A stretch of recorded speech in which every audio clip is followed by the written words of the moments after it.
Location of India, பூமியில India பார்த்தீங்கன்னா எங்க இருக்கு அப்படிங்கிறது. அதுக்கு அடுத்து பார்த்தீங்கன்னா இந்தியாவுக்கு உள்ள வந்தீங்கன்னா இந்தியாவினுடைய நிலப்பிரிவுகள் அப்படின்னு சொல்லுவாங்க. ஓகேங்களா, இயற்கை பிரிவுகள் அதை எப்படிலாம் பார்த்தீங்கன்னா பிரிச்சிருக்காங்க அப்படிங்கிறது. அதுக்கு அடுத்து பார்த்தீங்கன்னா ட்ரைனேஜ் சிஸ்டம் அப்படின்னு சொல்லுவாங்க, இந்தியாவினுடைய வடிகால் அமைப்பு அப்படின்னு சொல்லுவாங்க. ஓகேங்களா, அதுக்கு அடுத்தது பார்த்தீங்கன்னா வானிலை, காலநிலை, பருவக்காற்று, மழைப்பொழிவு அப்படின்னு சொல்லி பார்த்தீங்கன்னா பிரிப்பாங்க. ஓகேங்களா, மழைப்பொழிவுன்னு ஒண்ணுமே இல்லை, தென்மேற்கு பருவக்காற்று, வடகிழக்கு பருவக்காற்று, கோடைக்காலம், குளிர்காலம், நெக்ஸ்ட் பார்த்தீங்கன்னா எவ்வளவு மழை பெய்யுது, எங்க அதிகமா பெய்யுது, எங்க குறைவா பெய்யுது, எத்தனை சென்டிமீட்டர் ஆவரேஜ் ரெயின்ஃபால், தமிழ்நாட்டில் எவ்வளோ, இந்தியாவில் எவ்வளோ, இதை பத்தி படிக்கிறதுக்கு பேர் பார்த்தீங்கன்னா மழைப்பொழிவு அப்படின்னு சொல்லுவாங்க. வானிலை, காலநிலை, அதுக்கடுத்து பருவக்காற்று, இதுக்கு ஒரு கான்செப்ட் மாதிரி இருக்கு, பின்னாடி பார்ப்போம் நம்ம. ஓகேங்களா, அதுக்கு அடுத்தது பார்த்தீங்கன்னா இயற்கை வளங்கள் அப்படின்னு சொல்லுவாங்க. ஓகேங்களா, இயற்கை தாவரங்கள் அப்படின்னா காடுகளினுடைய டைப்பு. அதுக்கு அடுத்து மண்ணு வேளாண்மை, சாயில் அக்ரிகல்ச்சர் அப்படின்னு சொல்லுவாங்க. அதுக்கு அடுத்து மினரல்ஸ், எனர்ஜி ரிசோர்சஸ். இது வந்து பார்த்தீங்கன்னா ரொம்ப ரொம்ப முக்கியமான பார்ட்டு பிசி சிலபஸ்ல. ஏன்னா மாடல் கொஸ்டின் பேப்பர் வைஸும் சரி அல்லது லாஸ்ட் இயர் கொஸ்டின் பேப்பர் வைஸும் சரி, அந்த எனர்ஜி ரிசோர்சஸ் அண்டு பார்த்தீங்கன்னா மினரல்ஸ் அப்படின்னு சொல்லுவாங்க, ஆற்றல் வளங்கள் மற்றும் கனிமங்கள். ஓகேங்களா, இது வந்து பார்த்தீங்கன்னா ரொம்ப முக்கியமான டாபிக். அதுக்கு அடுத்தது பார்த்தீங்கன்னா டிரான்ஸ்போர்ட் அண்ட் கம்யூனிகேஷன் அப்படிங்கிற டாபிக், போக்குவரத்து, தகவல் தொடர்பு. அதுக்கு அடுத்து 2011 சென்சஸ். ஓகேங்களா, இதுதான் பார்த்தீங்கன்னா இந்தியன் ஜியோகிராஃபில முக்கியமான பார்ட். 2011 சென்சஸ் நீங்க வந்து பார்த்தீங்கன்னா இந்தியாவுக்கும் பார்க்கணும். அதே மாதிரி பார்த்தீங்கன்னா இப்போ எஸ்ஐ எக்ஸாம்ல கேட்டிருந்தாங்க இல்லைங்களா, தமிழ்நாடோட இது கேட்டிருந்தாங்க, அப்போ தமிழ்நாட்டோட இதுவும் பார்த்தீங்கன்னா படிக்கணும். ஓகேங்களா, இதுதான் பார்த்தீங்கன்னா இந்த சிலபஸோட ஒரு சம்மரி அப்படின்னு பார்த்தீங்கன்னா சொல்லுவாங்க. இப்போ நாம இப்போ என்ன பார்க்க போறோம் அப்படின்னு கேட்டீங்கன்னா, அதில் first topic location of India அப்படின்னு சொல்லி பார்க்க போறோம். ஓகேங்களா, இந்தியாவினுடைய அமைவிடம். லொகேஷன் பார்க்கறதுக்கு முன்னாடி நம்ம மைண்டுக்கு பார்த்தீங்கன்னா ரெண்டு விஷயம் ஞாபகம் வரணும். ஓகேங்களா, அமைவிடத்தை பத்தி நம்ம பார்க்கும்போது ஃபர்ஸ்ட் மேட்டர் என்ன தெரியணும் அப்படின்னா, நம்மளுக்கு வந்து பார்த்தீங்கன்னா லாங்கிடியூட்னா என்ன, லேட்டிடியூட்னா என்ன அப்படின்னு சொல்லி, லேட்டிடியூட்னா என்ன, லாங்கிடியூட்னா என்ன, அச்சக்கோடுகள்னா என்ன, தீர்க்க கோடுகள்னா என்ன அப்படிங்கிறத பார்த்தீங்கன்னா தெரிஞ்சுக்கணும். ஓகேங்களா, சார் இது வந்து பார்த்தீங்கன்னா நீங்க வரைஞ்சிருக்கீங்க இந்த கோடுகள் எல்லாமே பார்த்தீங்கன்னா பூமியில இருக்குமா அப்படின்னு சொல்லி கேட்டீங்கன்னா அதெல்லாம் பூமியில இருக்காது. ஓகேங்களா, இது பேரே பார்த்தீங்கன்னா இமேஜினரி லைன்ஸ் அப்படின்னு சொல்லுவாங்க. ஓகேங்களா, இது பேரே என்ன அப்படின்னு கேட்டீங்கன்னா கற்பனை கோடுகள் அப்படின்னு சொல்லுவாங்க.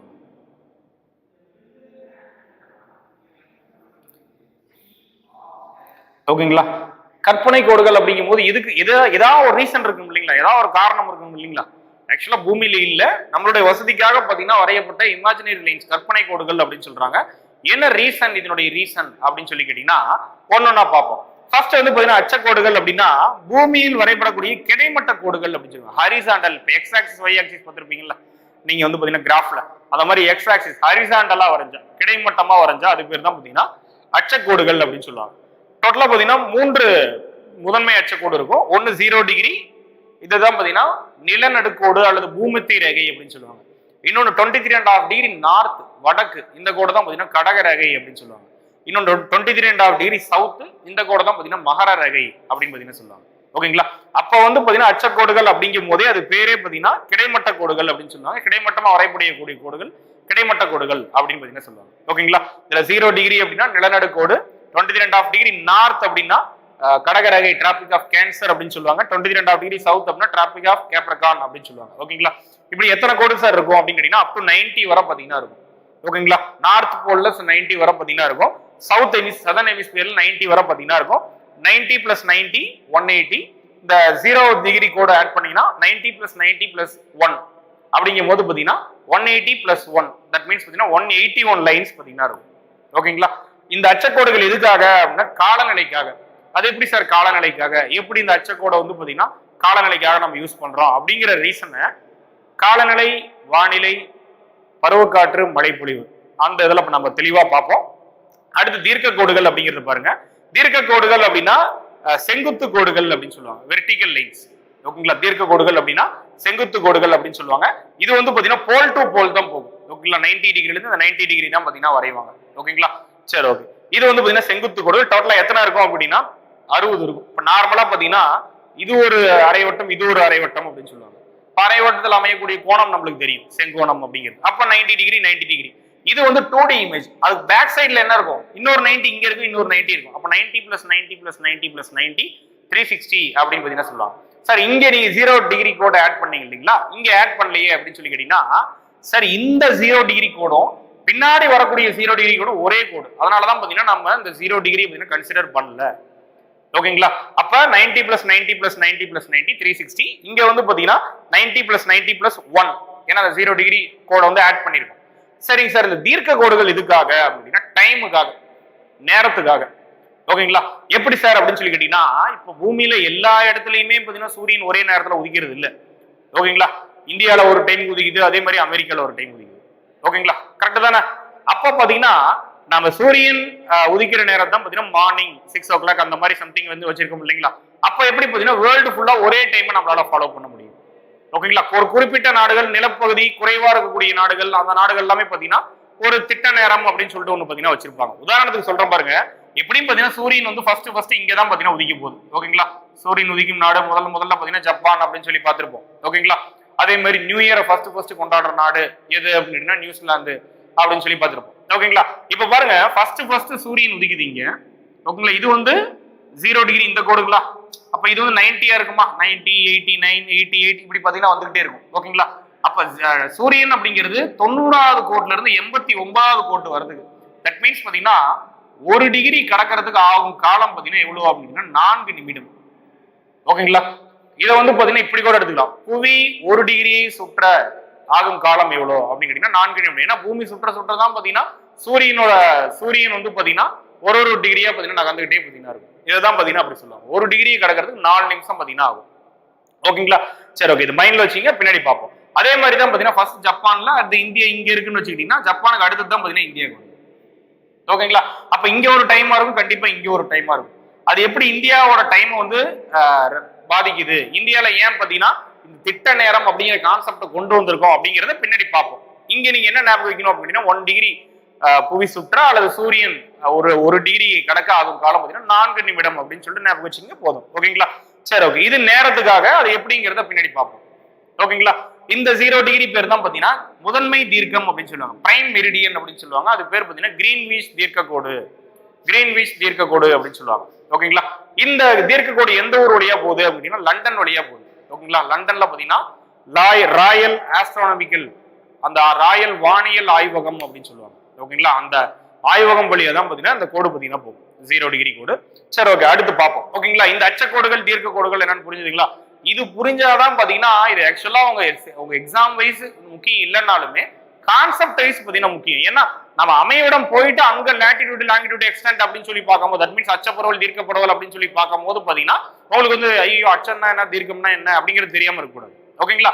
அதுக்காக தான். சரி, ஓகே, இங்க வாங்க பார்க்கலாம். ஃபர்ஸ்ட் இந்தியாவினுடைய அமைவிடத்துல ஃபர்ஸ்ட் இது வந்து பாத்தீங்கன்னா இந்தியாவினுடைய பரப்பளவு அப்படிங்கிறது.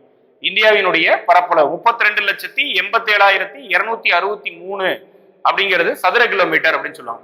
நார்மலா பரப்பளவு என்ன யூனிட்ல போடுவீங்க நீங்க? என்ன இருந்தாலும் பாத்தீங்கன்னா ஸ்கொயர்ல, மீட்டரா இருந்தாலும் ஸ்கொயர், சென்டிமீட்டர் இருந்தாலும் ஸ்கொயர். ஓகேங்களா? இங்க வந்து பாத்தீங்கன்னா கிலோமீட்டர் ஸ்கொயர் 32,87,263 சதுர கிலோமீட்டர் அப்படின்னு சொல்லுவாங்க. ஓகேங்களா? இது வந்து உலகத்தினுடைய மொத்த பரப்பளவுல இந்தியாவினுடைய பரப்பளவு மட்டும் 2.4%. ஓகேங்களா? எத்தனை இதனுடைய இந்தியாவினுடைய பரப்பளவு எத்தனை சதவீதம் அப்படின்னு கேட்டீங்கன்னா 2.4%. ஓகேங்களா? 7th லார்ஜஸ்ட் இன் ஏரியா இந்த வேர்ல்டு. இந்தியா வந்து பாத்தீங்கன்னா உலகத்துல 7வது பெரிய நாடு. எதன் அடிப்படையில அப்படின்னா பரப்பளவின் அடிப்படையில 7வது பெரிய நாடு. ஓகேங்களா? பரப்பளவின் அடிப்படையில 7வது பெரிய நாடு. ஓகேங்களா? ஃபர்ஸ்ட் வந்து பாத்தீங்கன்னா நம்ம ரஷ்யான்னு பார்த்திருப்போம், அதுக்கு அடுத்து பாத்தீங்கன்னா கனடா, அதுக்கு அடுத்து அமெரிக்கா இருக்கு, அதுக்கு அடுத்து சீனா இருக்கு, பிரேசில் இருக்கு, ஆஸ்திரேலியா இருக்கு. இந்த 6 கண்ட்ரி முடிச்ச அப்படின்னா இந்தியா வந்து பாத்தீங்கன்னா 7வது பெரிய நாடு அப்படின்னு பாத்தீங்கன்னா சொல்லுவாங்க பரப்பளவினுடைய அடிப்படையில். ஓகேங்களா? சரி, ஓகே. அதுக்கு அடுத்து மக்கள் தொகையின் அடிப்படையில் பாத்தீங்கன்னா 121 கோடி அக்கார்டிங் டு 2011 சென்சஸ். ஓகேங்களா? 2011 கணக்கெடுப்பின்படி இந்தியாவினுடைய மக்கள் தொகை அப்படிங்கிறது 121 கோடி. ஓகேங்களா? இது வந்து உலகின் மக்கள் தொகையில எத்தனை சதவீதம் அப்படின்னு சொல்லி கேட்டீங்கன்னா 17.5%. அதாவது பரப்பளவுல இந்தியாவினுடைய பெர்சென்ட் 2.4 தான் பாத்தீங்கன்னா இருக்கு. ஆனா மக்கள் தொகை வைஸ் பாத்தீங்கன்னா 17.5 விழுக்காடா பாத்தீங்கன்னா இருக்கு. ஓகேங்களா? தட் மீன்ஸ் பாத்தீங்கன்னா ஏறக்குறைய 6ல் 1 இந்தியரா இருக்காரு. உலகத்துல பாத்தீங்கன்னா 6ல் 1 வந்து பாத்தீங்கன்னா இந்தியாவை சேர்ந்தவரா இருக்காரு அப்படின்னு சொல்லி பாத்தீங்கன்னா பாத்துருக்கோம். சரி, ஓகேங்களா? சரி, ஓகே.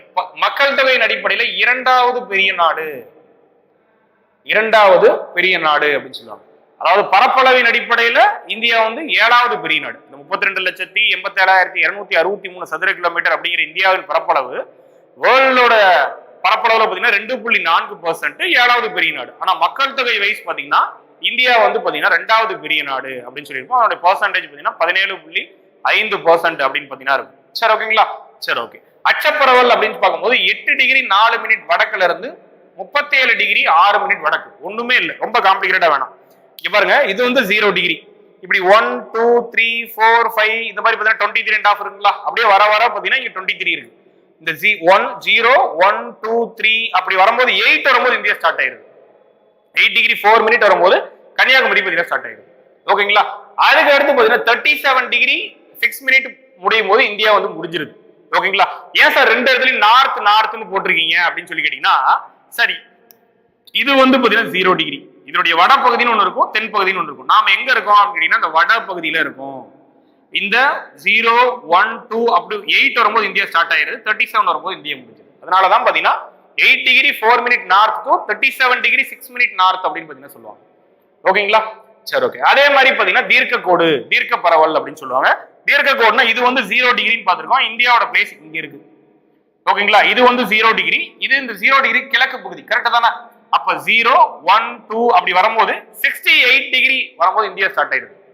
ஓகேங்களா. அப் டு பாத்தீங்கன்னா 97 டிகிரி 25 மினிட் வரும்போது பாத்தீங்கன்னா இந்தியா வந்து இருக்கு. ஓகேங்களா. அதனால இந்தியாவினுடைய தீர்க்க பரவல் என்ன அப்படின்னா 68 degree 7 minute east to 97 degree 25 minute east அப்படின்னு பாத்தீங்கன்னா சொல்லுவாங்க. ஏன் சார் ஈஸ்ட் ஈஸ்ட் அப்படின்னு சொல்லி கேட்டீங்கன்னா, இந்தியா வந்து இந்த 0 டிகிரி ஈஸ்டர்ன் சைட்ல இருக்கு. இந்த 0 டிகிரி வெஸ்டர்ன் சைட்ல வரனால அச்சப்பரவல்ல, சாரி இந்த 0 டிகிரி நார்த்தன் சைட்ல வரதுனால அச்சப்பரவல்ல நார்த் அப்படின்னு சொல்லி இருந்தது. இந்த 0 டிகிரிக்கு ஈஸ்டர்ன் சைட்ல இருக்கிறதுனால இந்த தீர்க்க பரவல்ல பாத்தீங்கன்னா ஈஸ்ட் ஈஸ்ட் அப்படின்னு சொல்லிட்டு வருது. ஓகேங்களா. இதுதான் ரீசன்.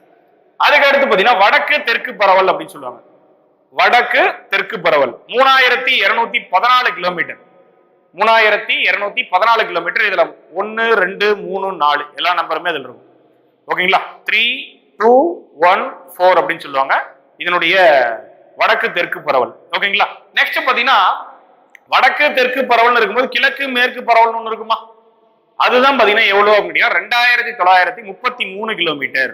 2933 கிலோமீட்டர் அப்படின்னு சொல்லுவாங்க. ஓகேங்களா. சரி ஓகே. ஏன் சார் இந்த கோடை பாத்தீங்கன்னா நீங்க 3214 கிலோமீட்டர் அப்படிங்கிறது ஸ்ட்ரைட்டா போட்டுருக்கீங்க, 2933 ஏன் கிராஸா போட்டுருக்கீங்க அப்படின்னு சொல்லி கேட்டீங்கன்னா, நடுவுல ஒரு நாடு வந்துருது இல்லையா, பங்களாதேஷ் அப்படிங்கிற நாடு வருது. அதனாலதான் பாத்தீங்கன்னா இந்த கோடு வந்து கிராஸா பாத்தீங்கன்னா இருக்கு. ஓகேங்களா. சரி ஓகே ஃபைன். அதுக்கு அடுத்தது பாத்தீங்கன்னா இந்தியாவினுடைய கிழக்கு முனை, இந்தியாவினுடைய மேற்கு முனை, வடகோடி முனை, தென்கோடி முனை அப்படின்னு சொல்லுவாங்க. ஓகேங்களா. இந்தியாவினுடைய கிழக்கு முனை அப்படின்னு கேட்டீங்கன்னா கிபித்து அப்படிங்கிற பாயிண்ட் அருணாச்சல பிரதேசத்துல பாத்தீங்கன்னா இருக்கு. ஓகேங்களா. இந்தியாவினுடைய ஏன்னா இந்தியாவில சூரியன் உதிக்கக்கூடிய முதல் மாநிலம் இது. எப்படி உலகத்துல ஜப்பானோ அதே மாதிரிதான் இந்தியாவில அருணாச்சல பிரதேஷ். ஓகேங்களா. அப்ப இந்தியாவினுடைய கிழக்கு கோடி முனை கிபித்து அப்படிங்கிற பாயிண்ட் அருணாச்சல பிரதேசல இருக்கு. இந்தியாவினுடைய வெஸ்டர்ன் டிப் அப்படின்னு சொல்லுவாங்க. ஓகேங்களா. மேற்கு முனை அப்படிங்கிறது கவுர்மோடா அப்படிங்கிற பாயிண்ட் எங்க இருக்கு அப்படின்னா குஜராத்ல இருக்கு. ஓகேங்களா. நெக்ஸ்ட் இந்தியாவினுடைய வடக்கு முனை அப்படின்னா இந்திரா கோல் அப்படின்னு சொல்லுவாங்க. இந்திரா கோல் அப்படின்னா லடாக்ல பாத்தீங்கன்னா இருக்கு. நெக்ஸ்ட் இந்தியாவினுடைய சதன் டிப் அப்படின்னு சொல்லுவாங்க. இந்தியாவினுடைய தெற்கு முனை அப்படின்னு சொல்லுவாங்க. அது வந்து பாத்தீங்கன்னா இந்திரா முனை அல்லது பிக் மில்லியன் முனைன்னு சொல்லுவாங்க. அது எங்க இருக்கு அப்படின்னு சொல்லி கேட்டீங்கன்னா நிக்கோபார்ல இருக்கு. இங்க இருக்கு, நிக்கோபார்ல இருக்கு. ஓகேங்களா. அதாவது பாத்தீங்கன்னா நாம என்ன நினைப்போம் அப்படின்னா இந்தியாவினுடைய தென்கோடி முனை அப்படின்னா கன்னியாகுமரி நினைப்போம். கன்னியாகுமரி கிடையாது. கன்னியாகுமரியை விட நிக்கோபார்ல இருக்கக்கூடிய Pygmalion Point or Indira Point அப்படின்னு சொல்லுவாங்க. இந்திரா முனை அல்லது பிக் மில்லியன் முனை வந்து பாத்தீங்கன்னா இன்னும் தெற்குல இருக்கு. அப்ப இந்தியாவினுடைய தென்கோடி முனை எது அப்படின்னா இதுதான், கன்னியாகுமரி கிடையாது. ஓகேங்களா. வடகோடி முனை அப்படின்னா இந்திரா கோல், தென்கோடி முனை அப்படின்னா இந்திரா முனை அல்லது பிக் மில்லியன் முனை அப்படின்னு பாத்தீங்கன்னா சொல்லுவாங்க. சரிங்க சார். கொஸ்டின் அப்படி இப்படி கேட்கிறாங்க. இந்தியாவினுடைய முதன்மை நிலப்பரப்பில் தென்கோடி முனை எது? இந்தியாவினுடைய முதன்மை நிலப்பரப்பில் தென்கோடி முனை அதாவது பாத்தீங்கன்னா சதன் டிப் ஆஃப் மெயின்லேண்ட் அப்படின்னு சொல்லி கேட்பாங்க. ஓகேங்களா. அப்படி கேட்டாதான் நீங்க கன்னியாகுமரி பத்தினா எழுதணும். ஏன்னா இது வந்து பாத்தீங்கன்னா இதுதான் இந்தியாவினுடைய முதன்மை நிலப்பரப்புன்னா இதுதான். இது ரெண்டு தீவுகள்ல போயிருக்கு. ஓகேங்களா. அப்ப முதன்மை நிலப்பரப்பில் தென்கோடி முனைனா தான் கன்னியாகுமரி. சாதாரணமா இந்தியாவினுடைய தென்கோடி முனை அப்படின்னு கேட்டாங்கன்னா பிக்மில்லியன் முனை அல்லது இந்திரா முனை அப்படின்னு சொல்லுவாங்க. இப்ப புரியுதுங்களா. கிழக்கு முனை, அதுக்கு அடுத்து மேற்கு, வடக்கு, தெற்கு. ஓகேங்களா. என்ன முனைன்னு புரியுதுங்களா. சரி ஓகே ஃபைன். அதுக்கு அடுத்து பாருங்க இந்தியாவினுடைய நில எல்லை. இந்தியாவினுடைய நில எல்லை பாத்தீங்கன்னா 15200 கிலோமீட்டர். ஓகேங்களா. இந்தியாவினுடைய நிலை எல்லை, ஏன்னா இதெல்லாமே பாத்தீங்கன்னா கடல் எல்லைன்னு நம்மளுக்கு தெரியும். இந்தியாவுடைய நிலை எல்லை அப்படின்னா இந்த பார்ட். ஓகேங்களா. 15200 கிலோமீட்டர் அப்படின்னு சொல்லி பார்த்திருக்கோம். சரிங்க சார். இந்தியா எத்தனை அண்டை நாடுகளை கொண்டுள்ளது? இந்தியாவினுடைய அண்டை நாடுகள் டோட்டலா எத்தனை பார்க்கலாமா? 1 பாகிஸ்தானா, ஆப்கானிஸ்தானா, அடுத்து சீனாவா, அதுக்கு அடுத்து நேபாளா, அதுக்கு அடுத்து பாத்தீங்கன்னா பூட்டானா, மியான்மரா, அதுக்கு அடுத்து பாத்தீங்கன்னா பங்களாதேஷா. இந்தியாவோட அண்டை நாடுகள் பாத்தீங்கன்னா 7. இந்தியாவினோடு அண்டை நாடுகள் பார்க்கும்போது நில எல்லையை பகிர்ந்து கொள்ளக்கூடிய அண்டை நாடு. ஏன்னா இலங்கையும் அண்டை நாடு தான் சொல்றோம். ஆனா இந்தியா கூட பவுண்டரி வந்து ஷேர் பண்ணல. ஏன்னா இந்தியாவுக்கு இலங்கைக்கு நடுவில் போகக்கூடிய நீர் சந்தி பேர் பாக் நீர் சந்தி. பாக் நீர் சந்தி, பாக் ஸ்ட்ரைட் அப்படின்னு சொல்லுவாங்க. ஓகேங்களா? பாக் நீர் சந்தி அப்படின்னா இந்தியாவினுடைய நிலப்பரப்பு இலங்கையினுடைய நிலப்பரப்பை ரெண்டா பிரிக்கிறது. ஓகேங்களா? பிரிக்கிற நீர் சந்தி எது அப்படின்னா பாக் நீர் சந்தி அப்படின்னு சொல்லுவாங்க. ஓகேங்களா? சரி, ஓகே. அப்ப இந்தியா கூட எல்லையை பகிரக்கூடிய நாடுகளின் எண்ணிக்கை 7. ஓகேங்களா? எந்த நாட்டு கூட சார் அதிகமா பகிர்ந்துக்கிறோம் நாம அப்படின்னு கேட்டீங்கன்னா பங்களாதேஷ் கூட தான் அதிகமா பகிர்ந்துக்கிறோம். வங்கதேசத்து கூட தான் பாத்தீங்கன்னா அதிகமா பகிர்ந்துக்கிறோம். எவ்வளவு அப்படின்னு கேட்டீங்கன்னா 4156 கிலோமீட்டர். ஓகேங்களா? யார் கூட சார் கம்மி அப்படின்னு கேட்டீங்கன்னா அந்த ஆப்கானிஸ்தான் கூட தான் 106 கிலோமீட்டர். வெறும் 106 கிலோமீட்டர். அப்ப எந்த நாட்டு கூட அதிகமா நாம வந்து எல்லையை பகிர்ந்துக்கிறோம், எந்த நாட்டு கூட கம்மியா எல்லையை பகிர்ந்துக்கிறோம் அப்படின்னு சொல்லி புரிஞ்சுதுங்களா? ஃபர்ஸ்ட் பங்களாதேஷ், அதுக்கு அடுத்து பாத்தீங்கன்னா ஃபர்ஸ்ட் பங்களாதேஷ், லீஸ்ட் வந்து பாத்தீங்கன்னா ஆப்கானிஸ்தான். ஓகேங்களா? சரி, எவ்வளவு நாங்க பாத்தீங்கன்னா எழுதிருக்கோம். சரிங்க சார். அடுத்து வந்து பாத்தீங்கன்னா இந்தியாவினுடைய நிலை எல்லை இவ்வளவுன்னு சொல்லிட்டீங்க. இங்க எந்த நாடு கூட அதிகம், எந்த நாடு கூட கம்மி, எத்தனை நாடு இருக்குன்னு பாத்துருவோம். இங்க முக்கியமானது இது என்ன அப்படின்னு சொல்லி கேட்டீங்கன்னா இந்தியாவுக்கும் பாகிஸ்தானுக்குமான எல்லை கோடு. என்ன எல்லை கோடு? ராட்லிஃப் எல்லை கோடு. ராட்லிஃப் எல்லை கோடு இந்தியாவுக்கும் பாகிஸ்தானுக்கும் நடுவில் இருக்கா? இந்தியாவுக்கும் பாகிஸ்தானுக்குமான எல்லை கோடுனாலும் ராட்லிஃப் எல்லை கோடு தான். இந்தியாவுக்கும் பங்களாதேஷுக்குமான எல்லை கோடுனாலும் ராட்லிஃப் எல்லை கோடு தான். அது எப்படி சார் அப்படின்னு சொல்லி கேட்டீங்கன்னா 1947 ஜூன் 3 பிளான்ல மவுண்ட் பேட்டன் அறிவிக்கும் போது பாத்தீங்கன்னா இந்தியா பாகிஸ்தானா பிரிக்கிறேன்னு அறிவிச்சாரு. இது பேர் ஈஸ்ட் பாகிஸ்தான், இது பேர் வெஸ்ட் பாகிஸ்தான். பங்களாதேஷ் வந்து ஒன்ஸ் அப்பான் டைம் பாகிஸ்தானா தான் இருந்தது. 1971 தான் பாத்தீங்கன்னா அது சுதந்திரம் அடைஞ்சாங்க. கரெக்டா தானே? அப்ப வந்து பாத்தீங்கன்னா ராட்லிஃப் ஆணையம் அமைக்கப்பட்ட போது ரெண்டாவது இது ஈஸ்ட் பாகிஸ்தான், இது வெஸ்ட் பாகிஸ்தானா பிரிக்கும் போது இந்த லைன் பேரு ராட்லிஃப் லைன் தான், இந்த லைன் பேரு ராட்லிஃப் லைன் தான். இந்தியாவுக்கும் பாகிஸ்தானுக்கும் இடையான எல்லை கோடு பேரும் ராட்லிஃப் லைன் தான். இந்தியாவுக்கும் பங்களாதேஷுக்குமான இடைப்பட்ட எல்லை கோடும் பாத்தீங்கன்னா ராட்லிஃப் எல்லை கோடு தான். அதுக்கு அடுத்தது பாத்தீங்கன்னா இந்தியாவுக்கும் சீனாவுக்குமான எல்லை கோடு. ஓகேங்களா? என்ன அப்படின்னா மக்மோகன் எல்லை கோடு.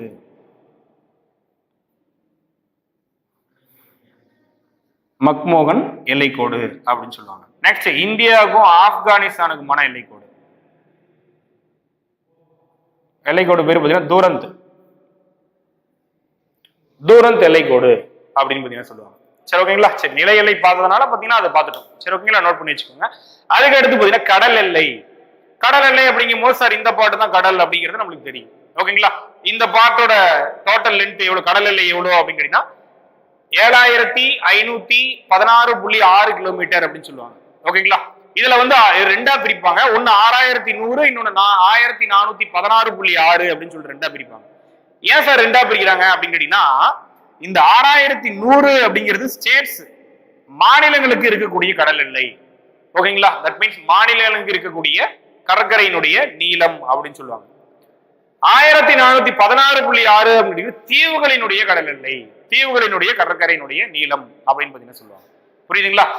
சரி, ஓகேங்களா? புரியுதுங்களா? இதுதான் பாத்தீங்கன்னா ரெண்டா பாத்தீங்கன்னா பிரிச்சிருக்காங்க. இப்போ ஒரு கொஸ்டின், இந்தியாவில எத்தனை ஸ்டேட்டுக்கு பாத்தீங்கன்னா இந்த மாதிரி கடற்கரை பாத்தீங்கன்னா வச்சிருக்காங்க? இந்தியாவில எத்தனை ஸ்டேட் பாத்தீங்கன்னா கோஸ்டல் லென்த் இருக்கு? எத்தனை ஸ்டேட்டு கிட்ட கோஸ்டல் லென்த் இருக்கு அப்படின்னு பார்க்கலாமா? எத்தனை ஸ்டேட் இருக்கு? 1 மேற்கு வங்கம், ஒடிசா, ஆந்திரா, தமிழ்நாடு. ஓகேங்களா? கிழக்கு கடற்கரையில் எத்தனை மாநிலங்கள் இருக்கு? 4 மாநிலங்கள் இருக்கு. ஓகே தானே? சரி, ஓகே. கேரளா, கர்நாடகா, கோவா, மகாராஷ்டிரா, குஜராத். மேற்கு கடற்கரையில் எத்தனை இருக்கு? மேற்கு கடற்கரையில 5 இருக்கு. அப்ப இங்க 4, இங்க 5, டோட்டலா பாத்தீங்கன்னா 9 மாநிலங்கள் பாத்தீங்கன்னா கடற்கரையை பாத்தீங்கன்னா கொண்டுள்ளது. ஓகேங்களா? சரி, ஓகேங்களா? 9 states have coastal length அப்படின்னு பாத்தீங்கன்னா சொல்லுவாங்க, கோஸ்டல் லைன் அப்படின்னு பாத்தீங்கன்னா சொல்லுவாங்க. ஓகேங்களா? இதுதான் பாத்தீங்கன்னா 6100. ரிமைனிங் 1416.6 அப்படிங்கிற தீவுகளுடைய கடல் எல்லை அப்படின்னு சொல்லுவாங்க. ஓகேங்களா? சரி, ஓகே. அதுக்கு அடுத்து திட்ட நேரம் அப்படிங்கிற பாயிண்ட் பாருங்க. இந்தியாவினுடைய திட்ட நேரம் 82 degree 30 minute east, 82 degree 30 minute கிழக்கு அப்படின்னு சொல்லுவாங்க. சரிங்க சார். என்ன சார் அப்படி திட்ட நேரம்னா என்ன சார்? எதுக்கு நம்ம திட்ட நேரம் எடுக்கணும்? எதுக்கு இந்தியா ஃபுல்லா ஒரே டைம் ஃபாலோ பண்ணோம்? என்ன நீட் அப்படின்னு சொல்லி கேட்டீங்கன்னா ஏற்கனவே நான் அவங்க சொல்லியிருக்கேன் 1 டிகிரியை சன் கிராஸ் ஆகிறதுக்கு அல்லது பூமி சுற்றுறதுக்கு 4 நிமிடம் ஆகுதுன்னு சொல்லியிருக்கேன். இப்ப வந்து பாத்தீங்கன்னா அருணாச்சல பிரதேசத்துல சூரியன் உதிக்குது 97 டிகிரி 25 மினிட். ஓகேங்களா? இங்க வந்து பாத்தீங்கன்னா 68 டிகிரி 7 மினிட் பாத்தீங்கன்னா இருக்கு. ஓகேங்களா? அப்ப 97 டிகிரில இருந்து 68 வரதுக்கு எவ்வளவு நேரம் ஆகும்? சூரிய ஒளி வருது 1 டிகிரிக்கு 4 நிமிஷம். டிஃபரன்ஸ் போட்டு பாத்தீங்கன்னா 29 டிகிரி வரும். 29 டிகிரி இன்டு 4 போட்டீங்கன்னா 116 வரும். ஓகேங்களா? இந்த மினிட் எல்லாம் கரெக்டா போட்டீங்கன்னா 117 மினிட்ஸ் அப்படின்னு சொல்லிட்டு வரும். ஓகேங்களா? 117 மினிட்ஸ். அது அப்படியே நம்ம ஹவருக்கு கன்வெர்ட் பண்ணா என்ன ஆகும்? 1 hour 57 மினிட்ஸ் அப்படின்னு சொல்லிட்டு வரும். 1 மணி நேரம் 57 நிமிடம் அப்படின்னு சொல்லிட்டு வருமா? அப்ப வந்து பாத்தீங்கன்னா சிம்பிள், ஒண்ணுமே இல்லை. 97 டிகிரியில் ஆரம்பிக்குதுங்களா? சன் வந்து ஃபர்ஸ்ட் அருணாச்சல பிரதேசத்துல உதிக்குது 97 டிகிரி 2:05 மினிட்ல ஆரம்பிக்குதுன்னு வச்சுக்கோங்க. இங்க வந்து 68 டிகிரி 1 நிமிஷத்துக்கு 4 நிமிஷம் அப்படின்னா இங்க வரத்துக்கு பாத்தீங்கன்னா 1 மணி நேரம் 57 நிமிடம் ஆகும். அவ்வளவுதான். ஓகேங்களா? Just simple. ஓகேங்களா? அதுக்கு அடுத்தது பாத்தீங்கன்னா இப்ப வந்து பாத்தீங்கன்னா 1 மணி நேரம் 57 நிமிடம் ஆகுது. ரெண்டுக்கும் டிஃபரன்ஸ். ஓகேங்களா? இதுல இது வந்து பாத்தீங்கன்னா அப்ப சூரியனுடைய உதயத்தை வச்சு டைம் ஃபிக்ஸ் பண்ணா இங்க ஒரு டைம் இங்க ஒரு டைம் இருக்கும். இது தேவையற்ற நிர்வாக ரீதியான சிக்கல்களை பாத்தீங்கன்னா ஏற்படுத்தும். ஓகேங்களா? அதனால என்ன பண்றாங்க அப்படின்னா இந்தியா ஃபுல்லா ஒரே டைம். இந்தியா ஃபுல்லா பாத்தீங்கன்னா என்ன டைம் அப்படின்னு கேட்டீங்கன்னா ஒரே டைம். ஓகேங்களா? அதுதான் பாத்தீங்கன்னா எந்த லைன் அப்படின்னு கேட்டீங்கன்னா இந்த 82 டிகிரி 30 மினிட் லைன் ஈஸ்ட் அப்படின்னு சொல்லுவாங்க. ஓகேங்களா? இந்த லைன் பேர் தான் 82 டிகிரி 30 மினிட் கிழக்கு.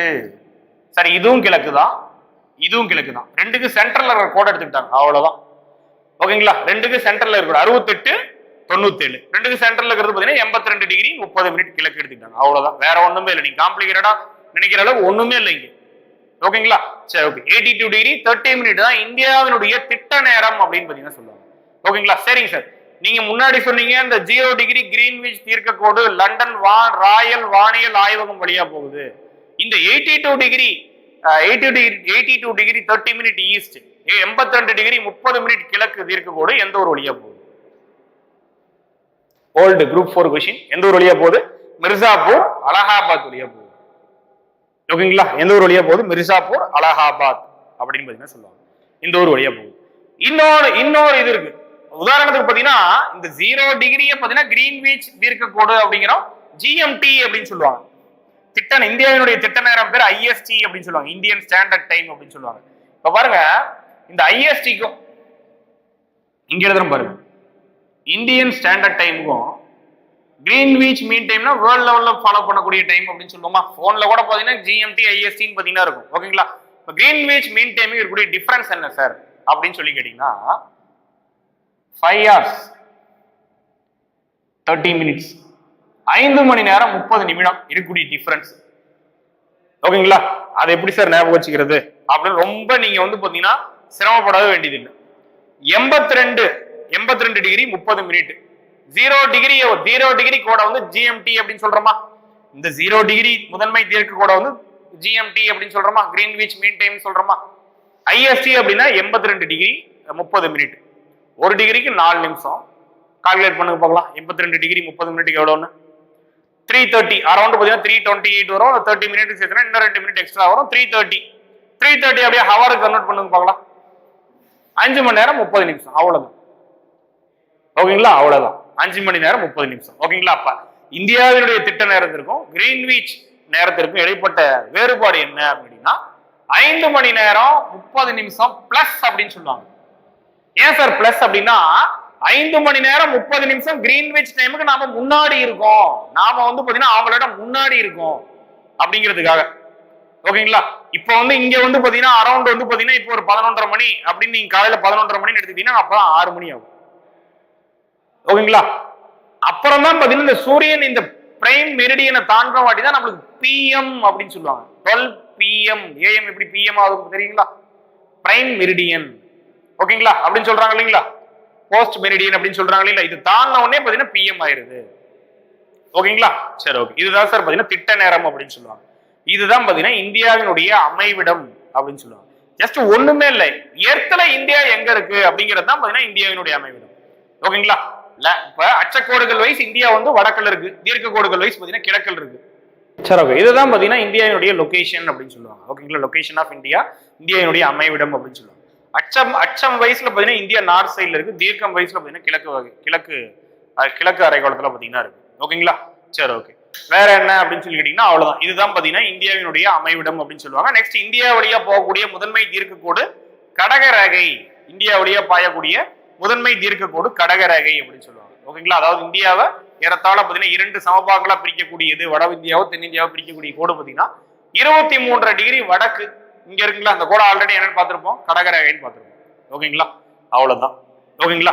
அதுக்கு அடுத்து பாத்தீங்கன்னா இந்தியாவை பாத்தீங்கன்னா ஒரு துணை கண்டம் அப்படின்னு சொல்லுவாங்க, இந்தியன் சப்கான்டினென்ட். ஏன் அப்படி சொல்றாங்க அப்படின்னு சொல்லி கேட்டீங்கன்னா, ஒரு கண்டம் அப்படின்னா அங்க வந்து பாத்தீங்கன்னா பல்வேறு வகையான நிலப்பிரிவுகள், பல்வேறு வகையான இனங்கள், அதுக்கு அடுத்து பாத்தீங்கன்னா மக்கள் தொகை, இதெல்லாமே பாத்தீங்கன்னா வேறுபட்டு காணப்படும். அதே மாதிரி பாத்தீங்கன்னா இந்தியா, நெக்ஸ்ட் இந்தியாவை சுற்றி இருக்கக்கூடிய நாடுகள் எல்லாம் சேர்த்துதான் இந்தியன் சப்கான்டினென்ட் அப்படின்னு சொல்லுவாங்க. ஒரு கண்டங்கள்ல இருக்கக்கூடிய அனைத்து வசதிகளும் அனைத்து வேறுபாடுகளும் இந்தியா மற்றும் சுற்றி இருக்கக்கூடிய நாடுகள்ல காணப்படுறதுனாலதான் இந்தியன் சப்கான்டினென்ட் அப்படின்னு பாத்தீங்கன்னா சொல்றாங்க. ஓகேங்களா? இந்திய துணை கண்டம் அப்படின்னு சொல்றாங்க. ஓகேங்களா? சரி, ஓகே. இதுதான் பாத்தீங்கன்னா இந்தியாவினுடைய அமைவிடம் அப்படின்னு சொல்லுவாங்க.